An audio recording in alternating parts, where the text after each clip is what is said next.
Yo tout le monde, c'est Maculbrix. Aujourd'hui, on se retrouve pour une nouvelle vidéo totalement hors sujet sur laquelle je vais vous apprendre à faire un stop motion.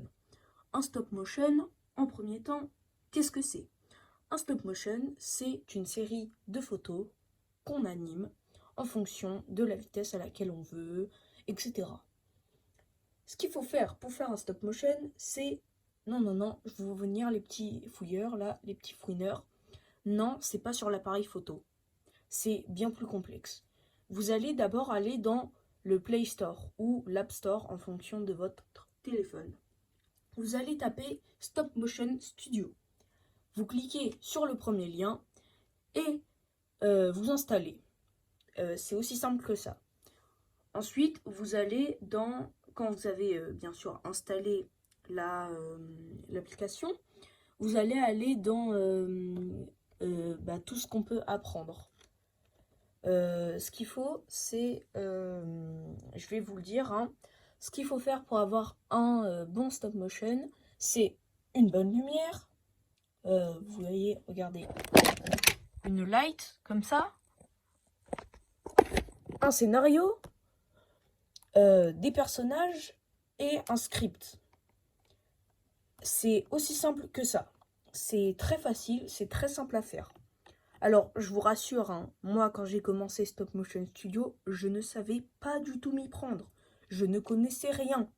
C'est juste les petites vidéos en animation stop motion que je voyais quand j'étais gamin qui m'ont donné envie de devenir un stop motion animator, comme on dit en anglais.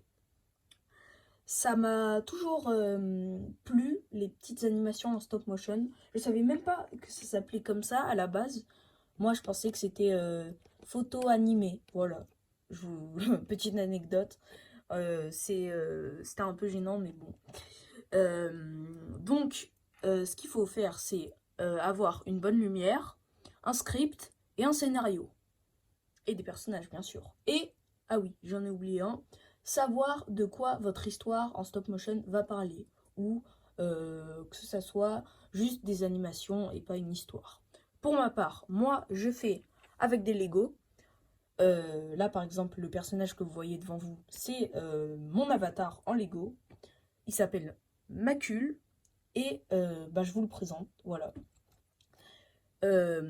Après, si vous voulez faire d'autres types de stop motion, vous pouvez prendre tout, vraiment tout. Que ça soit des habits, de la pâte à modeler, des Playmobil, des Lego, tout ça, etc. Quand vous avez terminé votre stop motion, alors aussi, il y a quelque chose que je ne vous ai pas dit, c'est que vous pouvez régler la vitesse de vos stop motion. Pour faire, vous allez dans la sorte d'horloge quand vous faites votre stop motion. C'est une sorte de truc rythmé, je sais pas comment on appelle ça, mais c'est tout ce que je peux vous dire. Qu'est-ce que je peux vous dire d'autre? Je crois que c'est tout, hein. Ah non, aussi, le montage vidéo. Alors, pour faire le montage vidéo, vous pouvez acheter l'offre premium sur Stop Motion Studio, qui coûte 7 euros, je crois, c'est ça, hein, je sais plus. 7 euros pour avoir effet sonore. C'est à vous de regarder quand vous installez l'application. Désolée, je bégaye beaucoup, c'est que je suis un peu malade en ce moment. Mais tout va bien, ne vous inquiétez pas. Aussi, si vous voulez pas payer, pour ma part, c'est ce que j'ai fait. Vous pouvez installer l'application CapCut. CapCut, c'est une application de montage pour les débutants comme vous et moi. C'est hyper simple à utiliser, c'est totalement gratuit et c'est super. Donc, sur ce, je vous laisse sur cette petite intro et salut!